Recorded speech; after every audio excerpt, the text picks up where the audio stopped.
específico para, para poder tener un correcto cumplimiento, ¿no? Para poder disminuir las tasas de mortalidad y morbilidad, que estas son causadas por enfermedades inmunoprevenibles, ¿no? Esa es la idea de la vacunación. Entonces, logrando un control, una eliminación y si se puede, una erradicación de esas enfermedades, ¿no?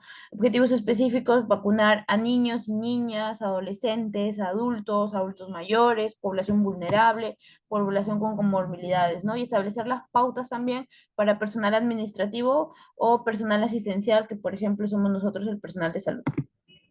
Entonces, este es un esquema de vacunación. Aquí podemos repasar que, por ejemplo, a todo recién nacido se le tiene que colocar la BCG y la vacuna de hepatitis B, de preferencia entre las 24 hasta las 48 horas, de preferencia las 24 horas. En el caso de la BCG se permite hasta los 30 días en zona rural. Bueno, y se le cita los primeros 7 días, la verdad. A los 2 meses se puede colocar, se coloca el rotavirus, el neumococo, la pentavalente y el IPV. Cuando ya el niño tiene 4 meses, se coloca rotavirus de nuevo, neumococo, la segunda de la penta y el IPV.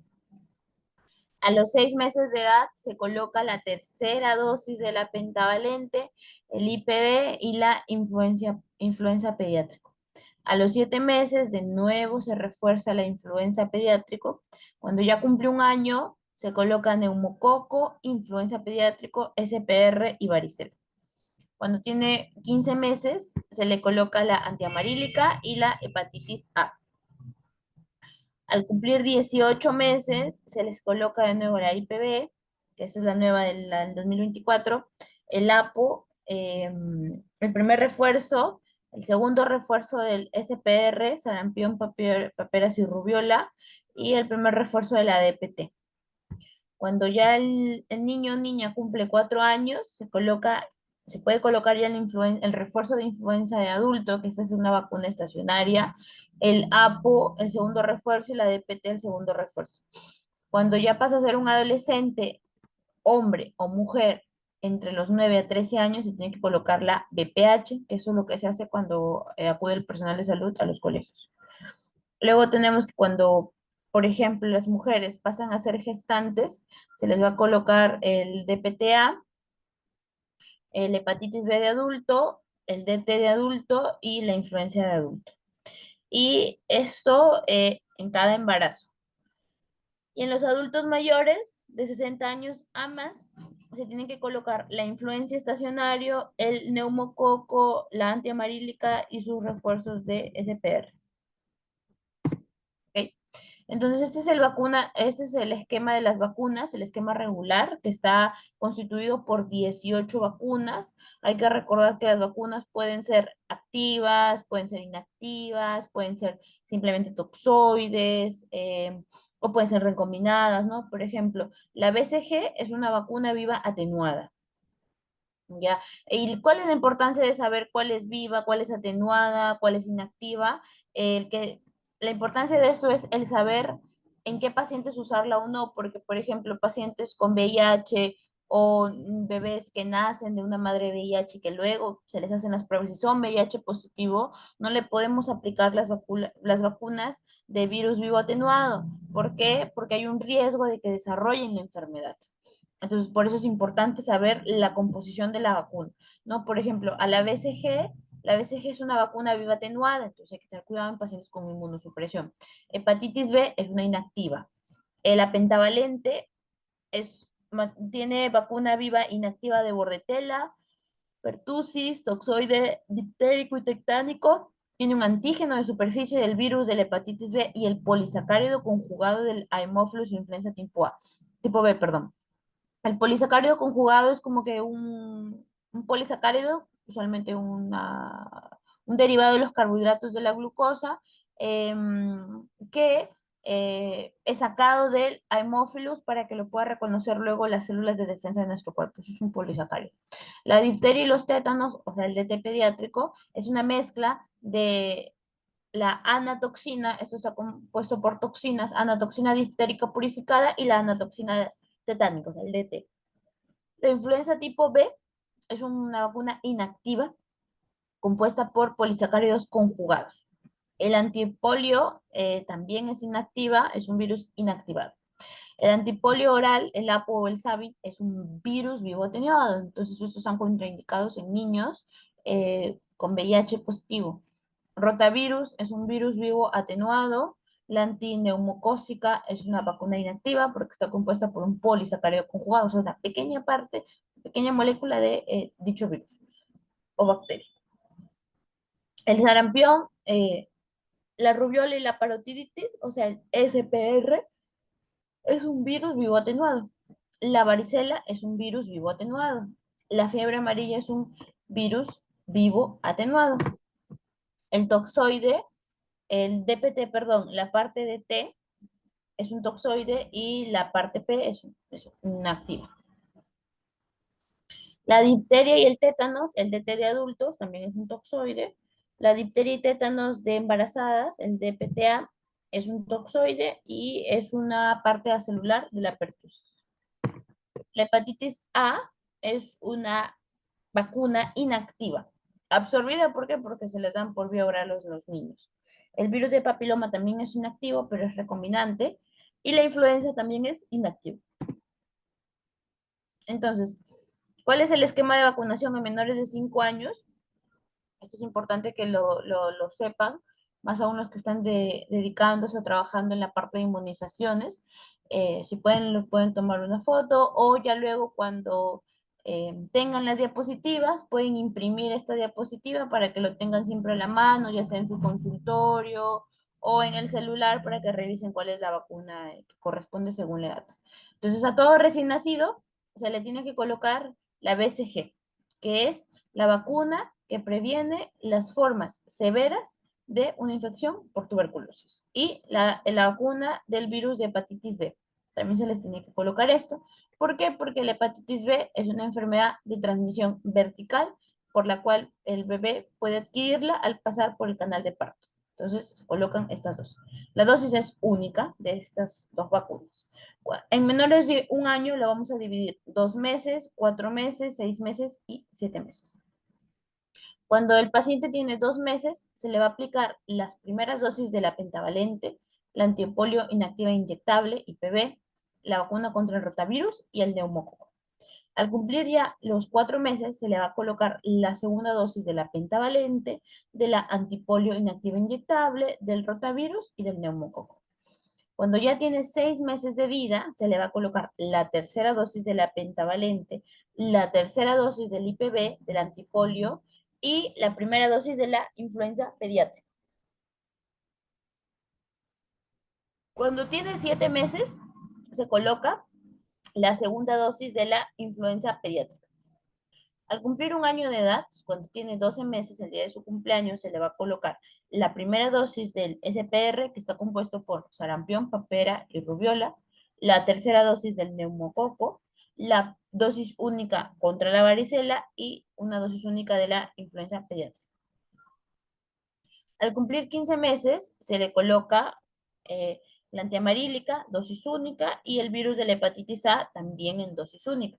Esa vacuna contra el virus de la hepatitis A es para prevenir las formas severas de la hepatitis A. ¿Por qué? Porque luego es común encontrar que en escolares, en niños ya un poquito más grandecitos, de 8 o 10 años, pueden cursar con hepatitis A, pero es una hepatitis, por así decirlo, simple, ¿no? Tranquila, en el sentido de que puede tener ictericia, sí, un poquito de dolor abdominal, pero no llegan a falla hepática.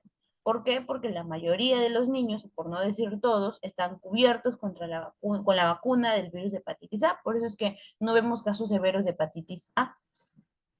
A los 18 meses se les coloca la vacuna difteria, pertussis, tétanos, o sea, el DPT, el primer refuerzo de la antipolio oral o APO y la segunda dosis de la sarampión, papera, rubiola. Y cuando ya son niños de 2, 3, 4 años, son diferentes vacunas. Por ejemplo, a los 2 años, una dosis única de influenza pediátrica, ¿no? Eso ya se hace anual. Cuando cumple 3 años, de nuevo se le refuerza. ¿Por qué? Porque la influenza es una vacuna estacionaria. Cada vez que llega el invierno, que llega el frío, todos deberíamos de vacunarnos con la influenza para prevenir casos severos de de neumonía por influenza. Entonces también a los niños toca vacunarlos. A los 4 años de edad, de nuevo, se le da su dosis única de influenza pediátrica, se le da el DPT, el segundo refuerzo, y se le da el segundo refuerzo de la antipolio oral. Ok, entonces esto es, seguimos con el esquema en menores de 5 años, pero ya en cuanto a la cantidad que se les tiene que colocar de vacuna para estos pacientes, ¿no? Por ejemplo, tenemos aquí que importante, debemos de conservar las vacunas de los menores de 5 años entre un 2 a un 8 grados de temperatura. A esa temperatura tienen que estar las vacunas. ¿Para qué? Para que no se pierda su efectividad. Entonces, en el recién nacido, le vamos a colocar de 0,05 a 0,1 milímetro de BCG. ¿Ok? Y en cuanto a la hepatitis, se coloca 0,5 mililitros intramuscular, ¿ya? De la hepatitis. Y de la BCG intradeltoideo, o sea, en el hombro, ¿ya? A los 2 meses de la primera pentavalente se le va a colocar 0,5 mililitros, porque vía intramuscular. Luego, la antipolio inactiva se le va a colocar 0,5 mililitros también de forma intramuscular. ¿Ok? Entonces, este esquema, en cuanto, como el anterior, de qué vacuna colocar según la edad, y este de cuánta cantidad, también sería bueno que lo puedan guardar en su teléfono o lo puedan imprimir ya luego cuando tengan las diapositivas. Luego tenemos, por ejemplo, al neumococo, se le tiene que colocar 0,5 mililitros por vía intramuscular, ¿ya? Y el rotavirus, 1,5 mililitros de forma intramuscular. A los 4 meses va a tocar la segunda pentavalente, porque los 4 meses ya son los refuerzos de las vacunas de los 2 meses, y se les va a colocar 0,5 mililitros por vía intramuscular. La antipolio inactiva, de nuevo, 0,5 mililitros. El neumococo, 0,5 mililitros. Y el rotavirus, 1,5 mililitros.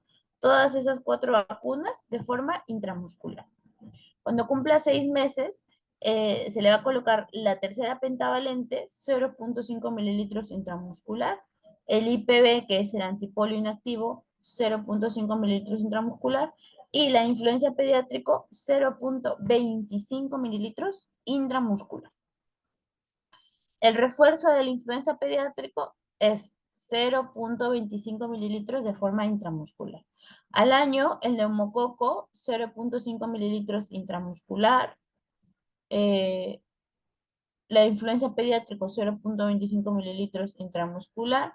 El SPR, 0,5 mililitros, pero este es subcutáneo, ¿ya? Sarampión, paperas y rubiola, vía administración subcutánea. La varicela, 0,5 mililitros, también subcutáneo. A los 15 meses, la antiamarílica con 0,5 mililitros subcutáneo y la hepatitis A con 0,5 mililitros, también de forma intramuscular. ¿Ok? El primer refuerzo del antipolio oral, el APO, se le va a dar 2 gotas vía oral. El SPR, como ya dijimos, es una vacuna que se administra vía subcutánea en una cantidad de 0,5 mililitros. Y el refuerzo de la DPT, 0,5 mililitros intramuscular. Al cumplir 4 años de edad, se le tiene que dar la segunda antipolio oral, que de nuevo son 2 gotas vía oral. Esto es independiente del peso, eso ya está normado. La DPT, 0,5 mililitros intramuscular, y la influencia de adulto, ya cuando comienza con sus refuerzos, 0,5 mililitros intramuscular. ¿Ok? Entonces, ahora tenemos el esquema de vacunación en mayores de 5 años.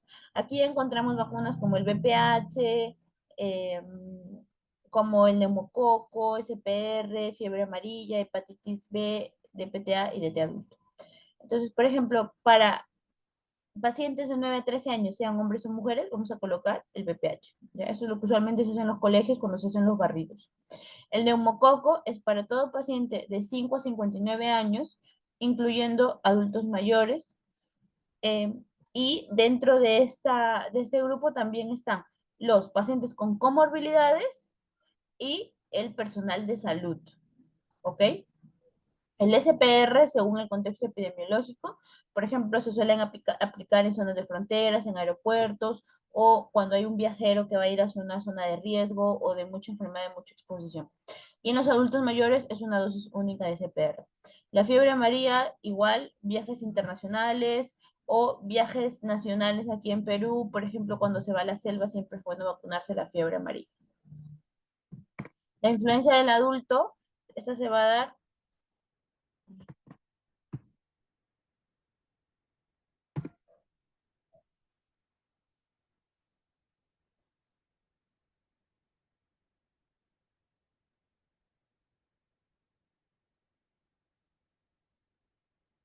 Ahora creo que hay problemas con la pantalla, no se está viendo la pantalla.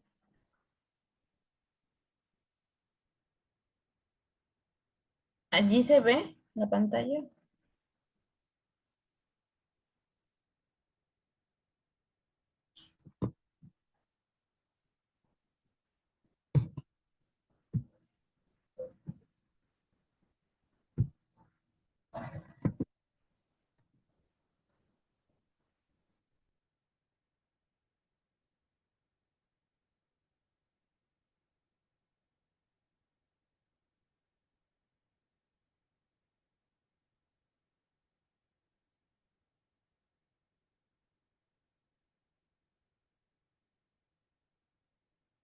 Uy, creo que está habiendo problemas con la pantalla, no lo están viendo. Eh, creo que cuando no lo pongo en pantalla completa, creo que se ve mejor.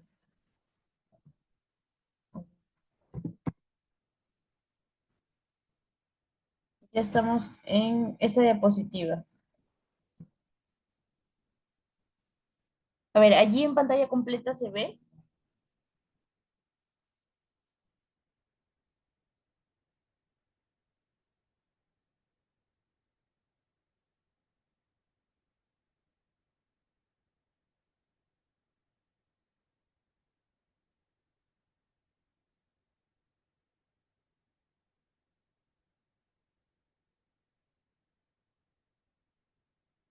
Ah, ok.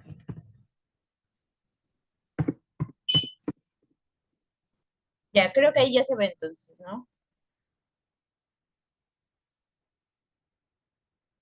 Ahí. Estamos ahorita en la diapositiva de esquema de vacunación en mayores de 5 años.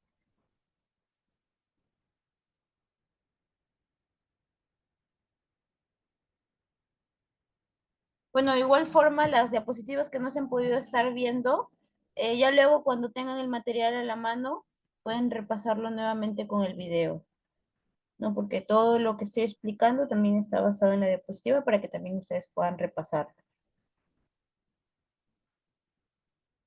Entonces seguimos, porque me parece que sí se ve la pantalla. Entonces estábamos en el apartado de fiebre amarilla, como les dije, siempre es bueno vacunarse, ya sea cuando se va a la selva o se hacen viajes internacionales, como por ejemplo cuando se viaja a Brasil, a zonas que comparten el Amazonas.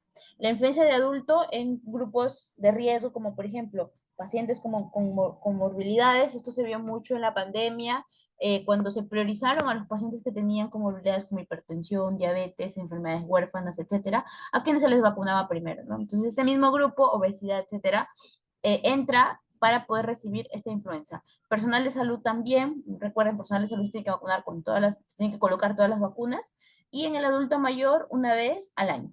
Y en las gestantes, en cualquier trimestre del embarazo, pueden ellas recibir la vacuna de la influenza.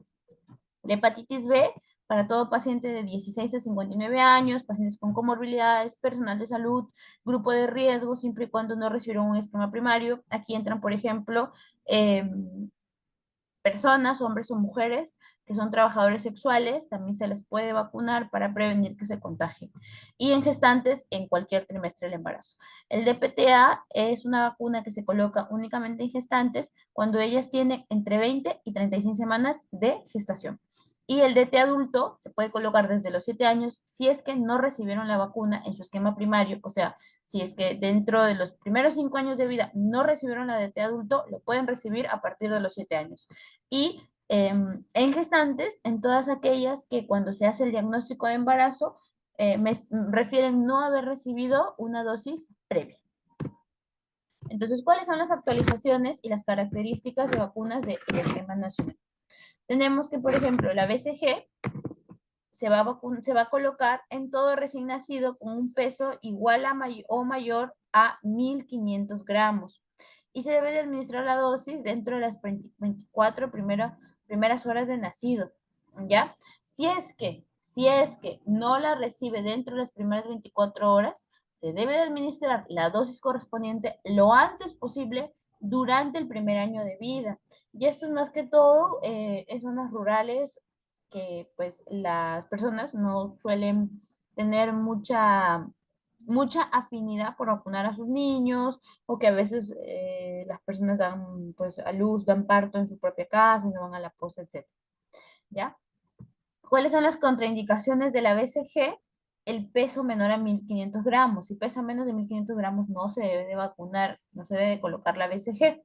Que tenga alguna enfermedad infecciosa, una inmunodeficiencia o una reacción dermatológica. Precisiones, se puede aplicar la vacuna hasta los 12 años, antes era hasta el primer mes de vida, ya lo han ampliado hasta el año de vida, y después de un año, si es que no se vacuna, puede ampliarse la posibilidad de recibir la BCG hasta los 5 años, 0 días de vida, obviamente previo descarte de una infección tuberculosa. ¿Ok? Entonces, luego tenemos, recuerden que esa se vacuna, se da una dosis única y se da entre 0.05 a 0.1 mililitros. La vacuna de la hepatitis B, la dosis en los recién nacidos son de 0.5 mililitros y en mayores a 16 años es de 1 mililitro.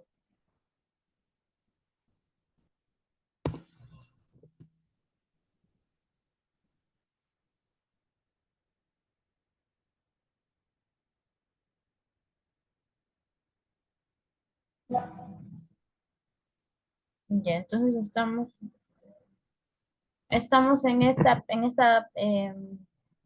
lámina de la vacuna de la hepatitis B, que lo nuevo de esta vacuna de hepatitis B es que en todo niño de 4 meses hasta los 7 años, 0 días, que presentaron alguna reacción adversa a la primera dosis de pentavalente, se les debe de completar la dosis de vacunación con la segunda y la tercera dosis, ¿ok? En niños mayores de 7 a 15 años que no recibieron ninguna dosis dentro de los primeros 7 años de vida, deben de recibir sus 3 dosis del esquema primario. Su primera dosis cuando se tiene el contacto con el niño, cuando se lo capta, su segunda dosis al mes y la tercera dosis al sexto mes de la segunda dosis, ¿ok? ¿Cuáles son las contraindicaciones de la vacuna de la hepatitis B? Personas con hipersensibilidad conocida a cualquiera de los componentes, ¿ok? Incluso a los excipientes. Las precisiones son que si no se administró en las primeras 12 a 24 horas de nacido, que es lo ideal, los niños lo pueden recibir hasta los 7 días en casos excepcionales, por ejemplo, partos domiciliarios. Son los que les mencionaba de zonas rurales, ¿no? Recordando que la vacuna de la hepatitis B es una vacuna inactiva recombinante, viene en monodosis, viene para pediátrico para adulto, el pediátrico,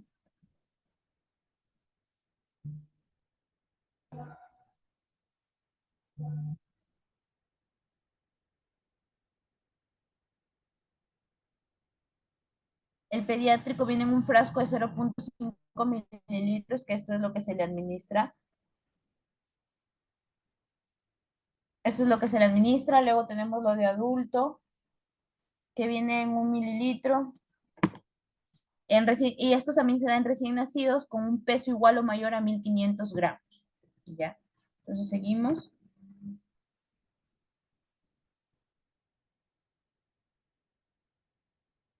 Tenemos aquí a la pentavalente, a la DPT, HDP e IBB. Esta se da sus dosis entre los 2, 4 y 6 meses y se administra una cantidad de 0.05 mililitros. ¿Ya? Esta es una vacuna que combina vacunas inactivas o muertas, es un frasco en monodosis de 0,5 mililitros, color blanquecino y opaco, previene la difteria, la tosferina, el tétanos, la neumonía, la meningitis y la hepatitis B.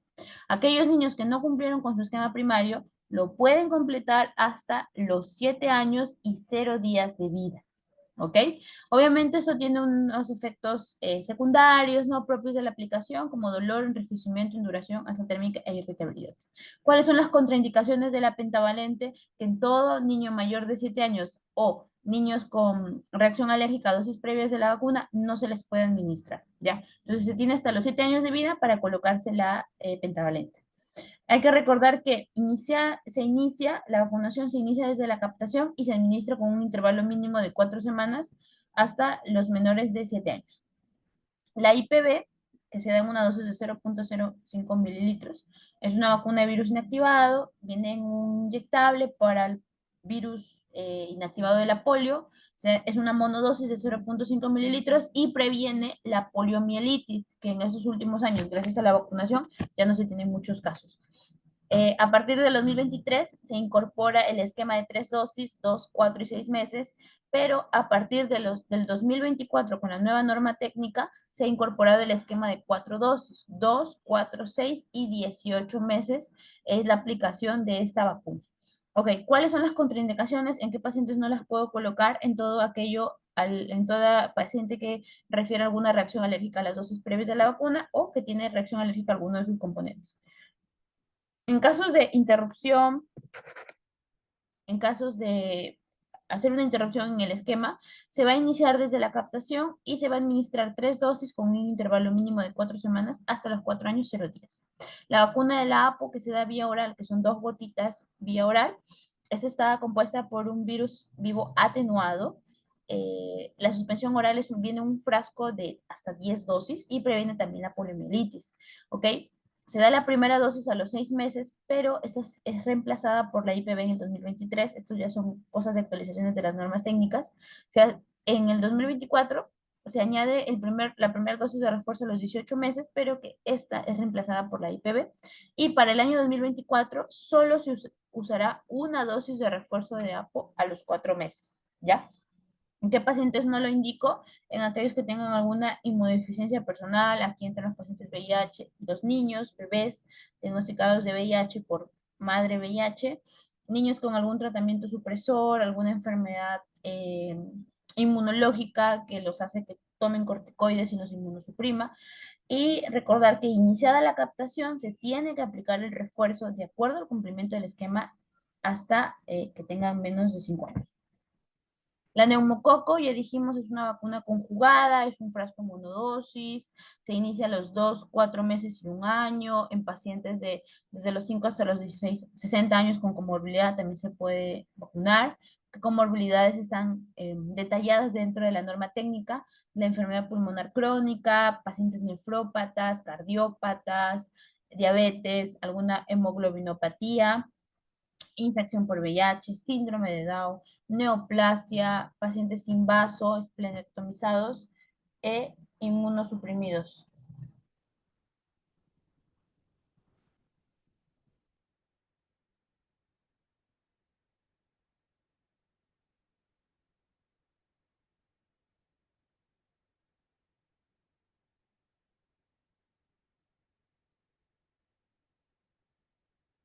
Entonces, esas son las comorbilidades que están enunciados dentro de la norma técnica para que puedan acceder a esta vacuna. Obviamente, también hay muchas enfermedades más. Ok, ¿en quiénes están contraindicadas? En pacientes que refieran una reacción alérgica a dosis previas de la vacuna, no se les tiene que colocar para prevenir las ESAVIS. Eh, Iniciada la captación, en menores de un año se coloca 2 dosis a un intervalo de un mes y la tercera al año. Y en niños de 1 o 2 años con una dosis se aplica su segunda dosis. ¿Ya? La vacuna DT pediátrico, esta no tiene ninguna de estas vacunas ha tenido alguna actualización o modificación en la nueva norma técnica de inmunizaciones, pero es importante recordar sus contraindicaciones, ¿no? Por ejemplo, la vacuna pediátrico, el DT pediátrico, está contraindicado en mayores de 7 años con alguna anafilaxia a la vacuna, alguna encefalopatía que hayan sufrido en los primeros 7 días después de la vacuna, ¿no? Recordemos que la DT, uno de sus efectos adversos es que hace mucha fiebre, hace mucha fiebre. Entonces, a veces por la fiebre, pues pueden convulsionar los niños. Y entonces, si llega a pasar eso, ya no pueden recibir alguna dosis de refuerzo. La vacuna de la influenza, su contraindicación son las reacciones alérgicas principalmente. El rotavirus se debe de iniciar a los 2 meses de edad y se puede vacunar hasta los 8 meses. Pasado los 8 meses, un día, ya no puede recibir la vacuna de rotavirus. ¿Por qué? Porque hay reportes de pacientes que recibieron la vacuna a los 10 meses de edad y cursan con intususcepción intestinal, que es una patología de abdomen agudo, ¿no? Que se las describo así muy gráficamente, es como que el intestino delgado se mete, se encapuchona, se encapsula dentro del intestino delgado, o sea, como que hace un problema del intestino delgado. Hay reportes de pacientes pediátricos que recibieron rotavirus a los 10 meses, 12 meses, en otros países obviamente, y cursaron con intussuscepción intestinal. Y eso luego necesita a veces cirugía. Entonces, por eso es que solo se administra hasta los 8 meses. ¿Cuáles son las contraindicaciones? Alguna reacción alérgica y recordar que no se debe de vacunar a mayores de 8 meses, 0 días, ya para prevenir estas complicaciones. ¿Ok? Entonces, la vacuna del SPR, que es sarampión, papiora y rubiola, se puede administrar en niños, adolescentes y adultos según el contexto epidemiológico. Obviamente esto cuando está fuera del esquema de vacunación. No colocarlo en pacientes alérgicos y en pacientes alérgicos, no solo a la componente de la vacuna o a la vacuna en sí, sino a aquellos pacientes que reporten alergia al huevo, a la gelatina o a la neomicina no deben de recibir SPR. ¿Por qué? Porque el SPR tiene un componente similar al huevo que puede despertar, por así decir, la alergia a este componente alimentario, entonces está contraindicado. Ya la varicela también, si es que el paciente, la actualización es que si no completó su esquema primario hasta los 12 meses, entonces se puede recuperar al paciente hasta los 4 años y se le puede colocar. Recuerden que esto lo pueden revisar con más calma en sus casas, cuando estén estudiando, ya cuando se les comparte el material, ahí lo pueden revisar con más calma, así como el certificado que lo pueden obtener también sobre esta actualización en vacunas, ¿no? Entonces, la antiamarílica también es una vacuna que se indica a partir de los 15 meses hasta los 59 años de vida. Recordar que esto es una vacuna de virus vivo atenuado. La DPT se administra como refuerzo 2 dosis a los 18 meses y a los 4 años se dan los refuerzos y hasta los menores de 7 años 0,10. ¿Ya? Y la BPH es una vacuna que previene el cáncer cervical causado por el BPH tipo 16 y 18, la neoplasia grado 1 y grado 2 y la verruga genitales causadas por el BPH serotipo 6 y 1. A partir de 2023 se aplica una sola dosis a los niños y niñas desde el quinto grado de primaria de entidades ya sea públicas o privadas y a niños que por alguna razón no estén estudiando y tengan entre 9 y 13 años de edad también se les aplica una sola dosis. La DT adulto se aplica en varones y mujeres mayores o igual a 7 años de vida en adelante y en caso que no hayan recibido la vacuna pentavalente. ¿Ya? Cada 10 años se tiene que reforzar la inmunidad en mayores de 7 años en adelante. Y la DPTA de las gestantes, que es únicamente las gestantes, está indicado en gestantes entre las 20 y 36 semanas de gestación. No se debe dar antes, no se debe dar después y debe de ser en cada embarazo. Tiene 3 embarazos, las 3 veces se coloca la de PTA, no porque ya se colocó en el primero, no se va a colocar en el segundo. En cada embarazo se coloca.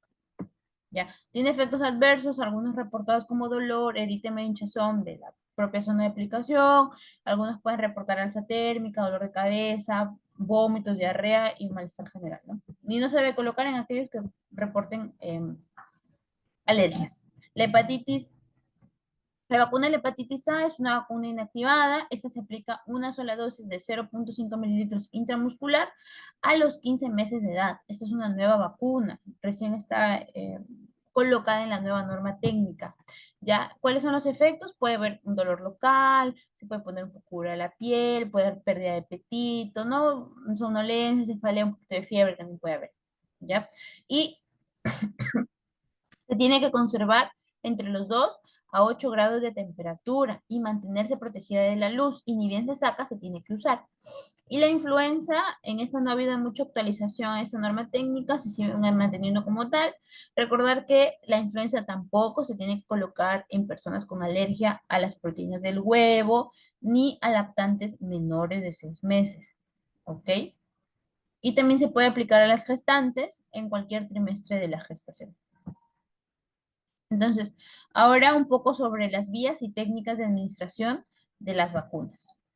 Entonces, tenemos la vía intradérmica que se usa para la BCG, ¿no? La inyección intradérmica consiste en aplicar la vacuna en la capa superior de la piel, o sea, en la dermis, ya que por la característica del tejido, porque tiene poca distribución de vasos sanguíneos y una capacidad de absorción lenta, la vacuna se absorbe poco a poco.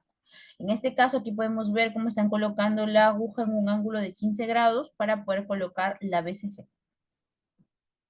La vía intramuscular, esta se da, obviamente se realiza en el tejido intramuscular, tiene que entrar paralelo. ¿Por qué se coloca en el tejido intramuscular? Porque hay una mayor circulación sanguínea. Entonces, por esta reacción, la vacuna se va a absorber más rápido y de una forma más segura. Se tiene que colocar la aguja en un ángulo de 90 grados. ¿Qué vacunas se administran por vía intramuscular? La pentavalente, la influenza, la DPT, la neumococo, la DT, la hepatitis B y la DT.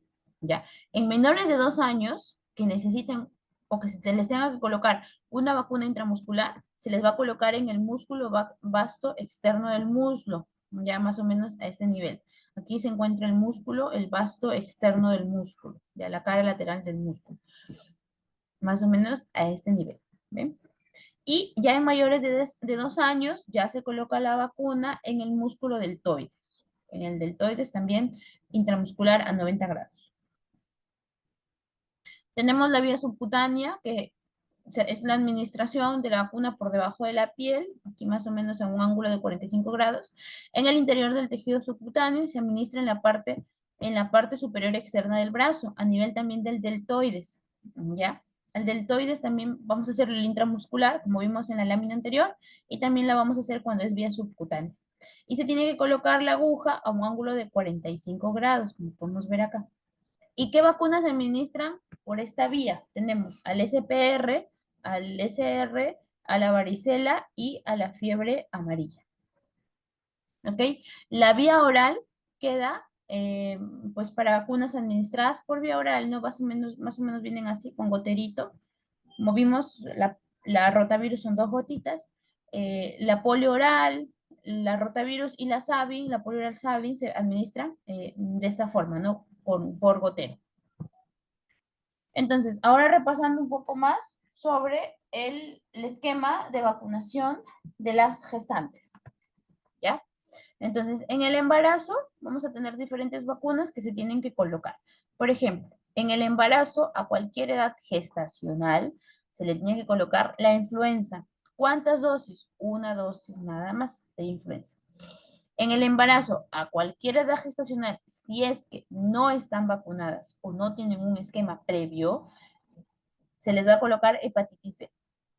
La hepatitis B son 3 dosis. Primera dosis al contacto, o sea, cuando la paciente tiene contacto con cualquier servicio, con el servicio de salud, con cualquier consultorio, se le tiene que colocar la hepatitis B.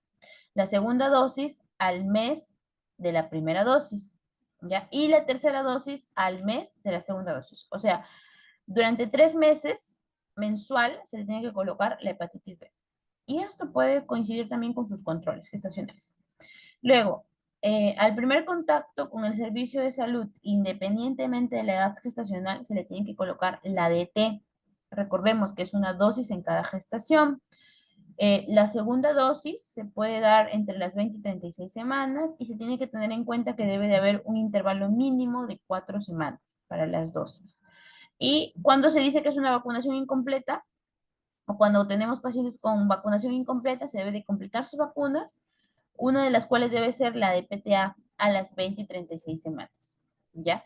Y entre los 20 y 36 semanas, o mínimo 8 semanas después de la DT, se puede colocar la DPTA, DPTA, ¿ya? Y esta es una dosis en cada gestación, ¿ok?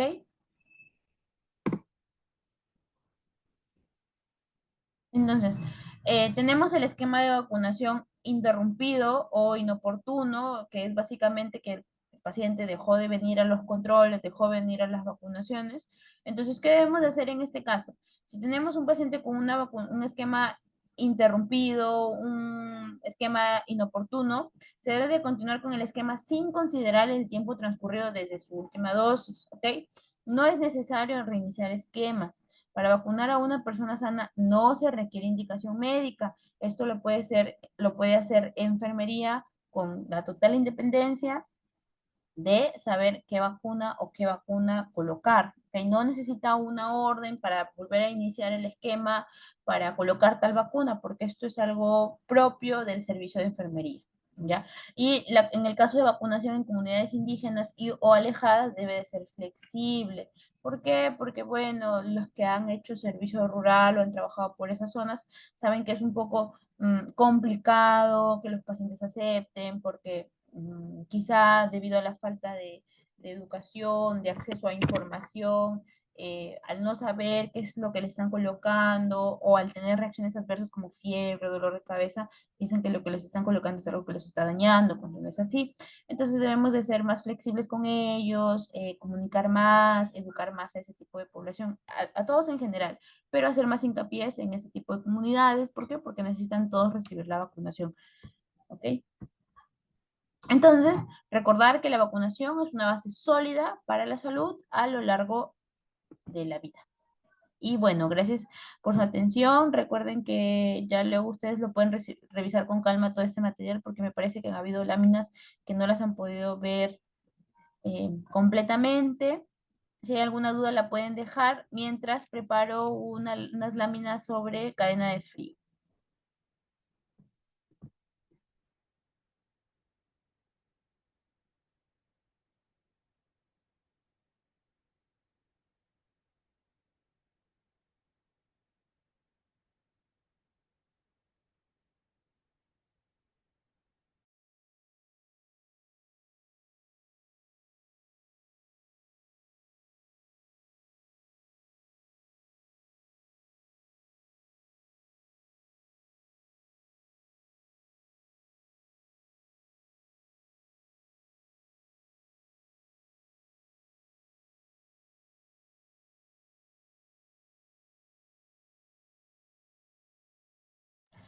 Ya, vamos a revisar algo corto y rápido de cadena de frío, que es importante, es un tema que está anexado con la parte de vacunaciones, de inmunizaciones, perdón.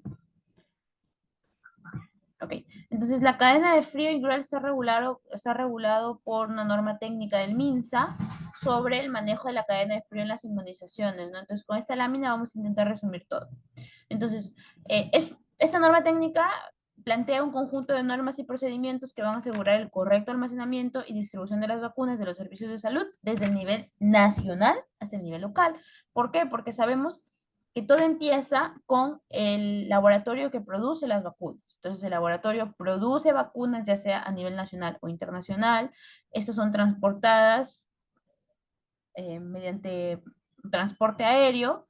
El avión llega al aeropuerto, llega al almacén central del MINSA, que usualmente está en Lima, ¿ya?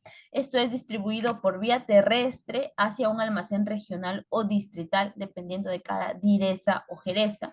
Y de nuevo, esto a través de transporte terrestre se lleva a un almacén local que vendría siendo el centro de salud. ¿Para qué? Para que los vacunadores lo puedan colocar a la población objetivo, ¿ya? Pero todo este mecanismo tiene que tener debería de tener una correcta cadena de frío. ¿Para qué? Para prevenir que se rompa, para prevenir que las vacunas pierdan su efectividad.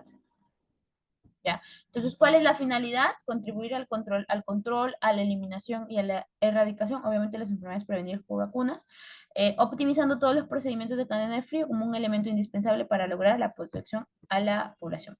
Entonces, ¿cuáles son los elementos de la cadena de frío? Tenemos al recurso humano, al recurso financiero, a la infraestructura y al equipamiento en sí de la cadena de frío. El recurso humano es todo el personal de salud, ya sea profesional o técnico, debidamente capacitado con competencias necesarias para asegurar la operatividad del sistema de cadena de frío. El recurso financiero se encarga del funcionamiento, de la operatividad, de coordinar el transporte, de poder dar los implementos necesarios.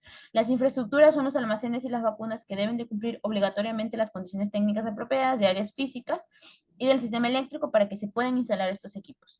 El equipamiento de cadena de frío es que cada nivel de la cadena de frío debe de tener un número de equipos de refrigeración y un número suficiente de complementos, ¿ok? Entonces, en cuanto a los equipos de la cadena de frío, tenemos que, por ejemplo, el equipo principal va a ser la cama frigorífica, ¿ya? Las refrigeradoras, las congeladoras o las ultracongeladoras. Los complementarios son los termos, portavacunas, las cajas transportadoras de vacunas, el data logger, los termómetros, los paquetes fríos y otros implementos, ¿no? Como baterías, cables, etcétera. Entonces, el almacenamiento de vacunas es todo procedimiento de la cadena de frío que tiene como objetivo conservar estas vacunas en su equipo frigorífico precalificado para uso exclusivo de vacunas, no es para otro uso, manteniendo el rango de temperatura establecido con una fecha de vencimiento vigente. Entonces, por ejemplo, aquí tenemos la división de este almacén, ¿no? De zona segura de conservación y zona de baja de temperatura. Por ejemplo, en la zona de baja temperatura se pueden colocar los paquetes de agua frío, ¿no? O los Easy Packs, ¿no? Acá también se pueden colocar Easy Packs.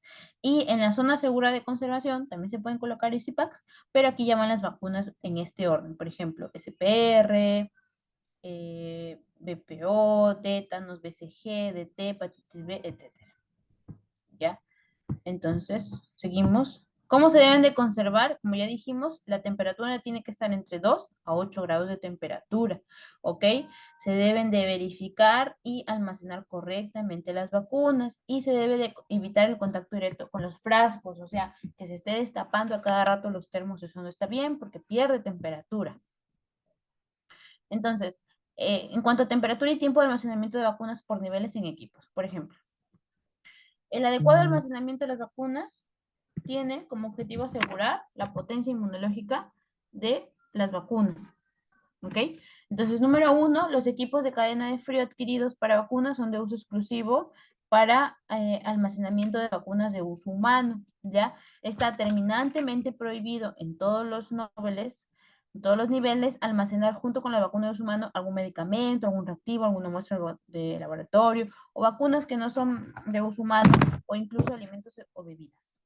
Y en caso de desastre, en caso de que curse algún desastre, se debe evaluar los riesgos potenciales de ruptura de la cadena de frío, los riesgos en la infraestructura para poder trasladar las vacunas a otra posta, a otra empresa, a otro centro de salud más cercano. ¿Ya? Entonces, en casos de contingencia, ¿cómo se debe hacer este almacenamiento de estas vacunas? Se debe de almacenarlas temporalmente, ¿no? Sin romper la cadena de frío. Entonces, ¿esto cuándo se hace? Cuando el volumen de las vacunas excede la capacidad de almacenaje de los refrigeradores, lo que puede ocurrir en campañas de vacunación, cuando llega bastantes vacunas, cuando hay una falla imprevista en el refrigerador, cuando el refrigerador registra temperaturas de riesgo y debe de ser recalibrado, cuando hay la ruptura ya propiamente de la cadena de frío, cuando se realiza mantenimiento preventivo de rutina, soporte técnico, desastres, cortes, etcétera.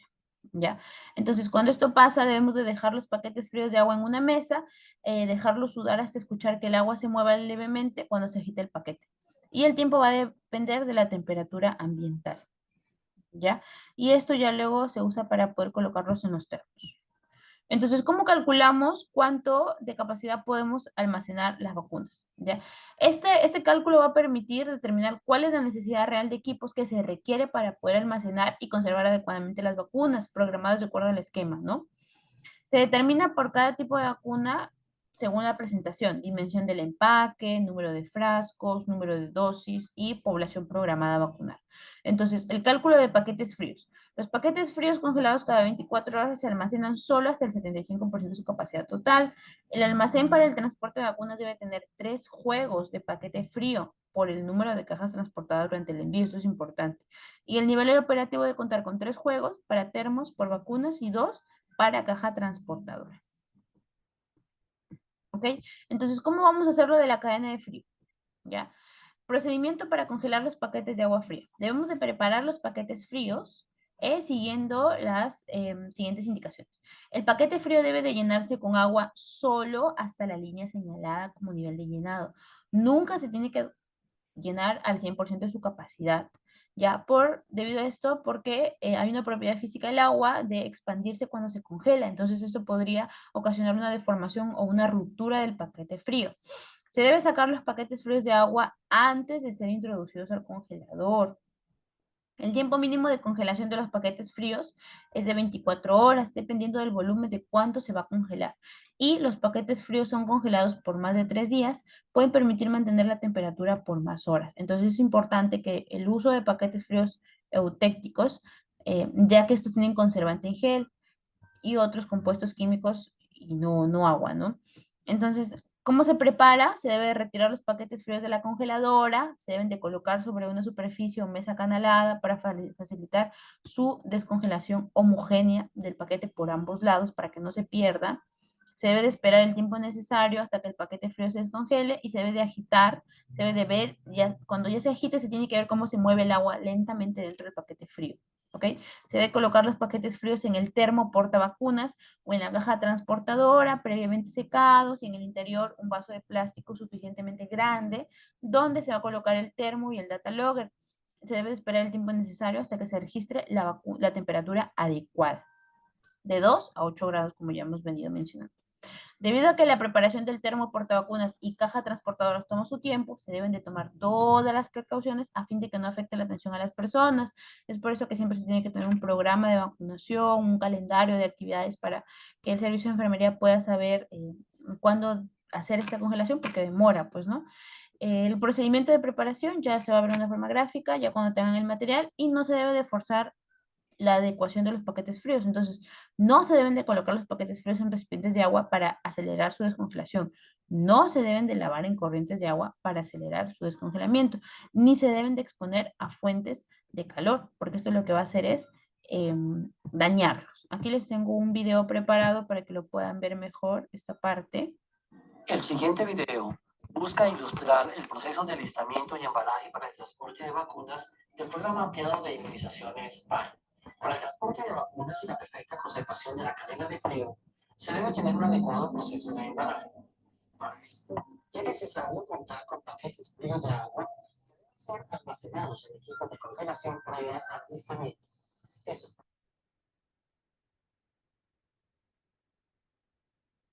se recuerda que no se deben usar paquetes fríos de soluciones auténticas, identificado. El líquido de solución gelatinosa en ocasiones viene sellado, sin taparlos. En caso de tenerlos, deséchelos y cámbielos por paquetes de agua. Limpie de manera periódica los paquetes fríos. Organice esa criterio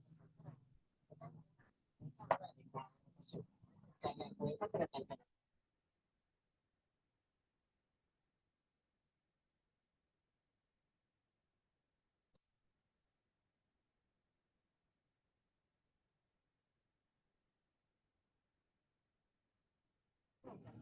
por lo tanto es necesario la temperatura.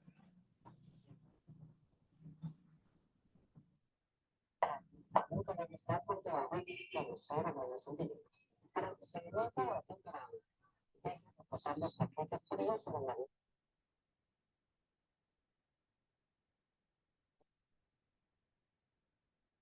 y que de manera aparezcan las primeras fotos de para su estado.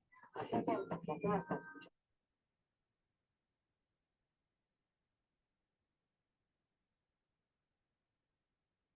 todas las reuniones relacionadas con la estructura deben ser con ambiente limpio y climatizado.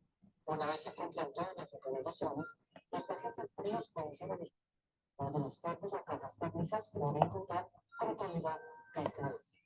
Al interior de los termos o cajas térmicas, por lo general encontrarán las instrucciones de cómo realizar el correcto embalaje de las vacunas. También se identifica la cantidad y la capacidad de los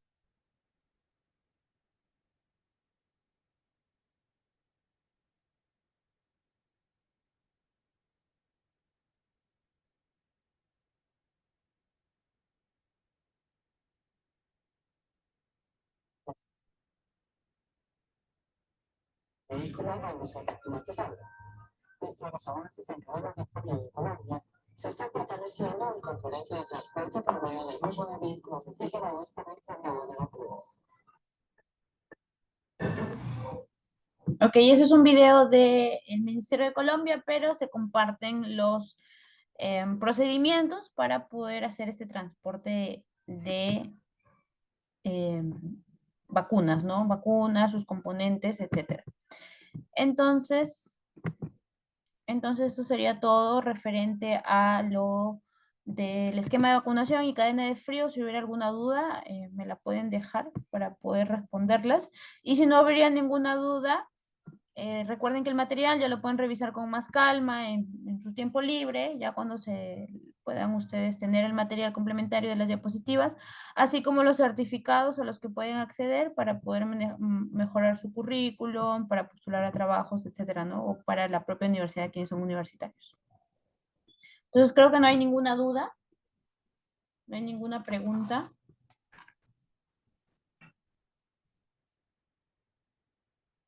Ok, entonces, bueno, esto ha sido todo por hoy. Espero haberlos ayudado y ya seguro nos estaremos viendo en próximas capacitaciones.